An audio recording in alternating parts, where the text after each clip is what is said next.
हाय। अपने पिछले वीडियो में आपने कहा था कि हम लॉजिक तर्क का इस्तेमाल करके ईश्वर के अस्तित्व को साबित कर सकते हैं। हाँ, चलो।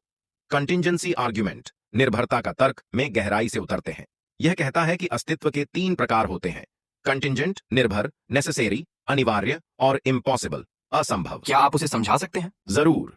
कंटिंजेंट एग्जिस्टेंस का मतलब है कोई ऐसी चीज जो हो भी सकती है और न भी हो सकती है, लेकिन अगर वह मौजूद है तो उसे किसी और चीज पर निर्भर होना ही पड़ेगा। उदाहरण के लिए, एक पेड़।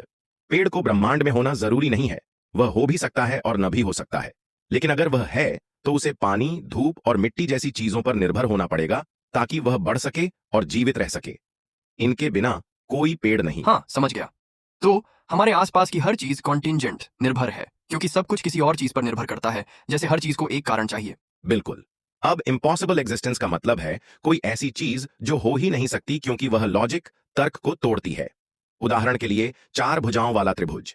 यह असंभव है, परिभाषा के अनुसार यह हो ही नहीं सकता। और नेसेसरी एग्जिस्टेंस, अनिवार्य अस्तित्व। नेसेसरी एग्जिस्टेंस असंभव का उल्टा है।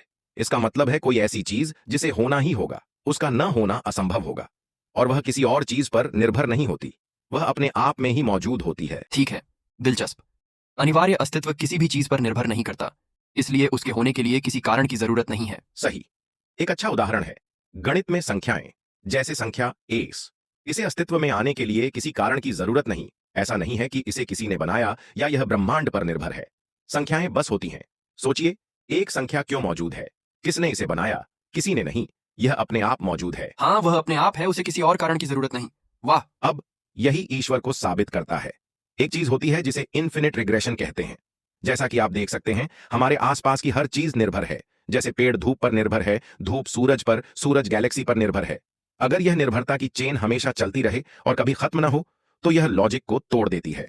कुछ भी कभी समझाया या शुरू नहीं हो पाएगा।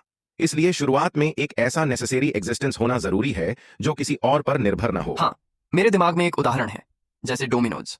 अगर हम पीछे जाते जाएं कि यह डोमिनो क्यों गिरा, तो पता चलता है कि उससे पहले वाला गिरा और उसने अगले को गिरा दिया। लेकिन हमें पहला डोमिनो ढूंढना होगा जिसने यह चेन शुरू की, और उसके पीछे कोई डोमिनो नहीं होगा। बिल्कुल। अगर डोमिनो की लाइन अनंत हो तो गिरना असंभव हो जाएगा। उसे शुरू करने के लिए एक शुरुआती बिंदु चाहिए। यही यहां भी है। शुरुआत में एक नेसेसरी बीइंग होना चाहिए जिसे मौजूद रहने के लिए किसी कारण की जरूरत न हो। वह अपने आप मौजूद है। हाँ, और अब समझ आया कि ईश्वर को किसने बनाया। यह सवाल बेवकूफाना क्यों है? पूरी तरह सही। ईश्वर को किसने बनाया? पूछना वैसा ही है जैसे पूछना, आखिरी बस के बाद कौन सी बस आती है?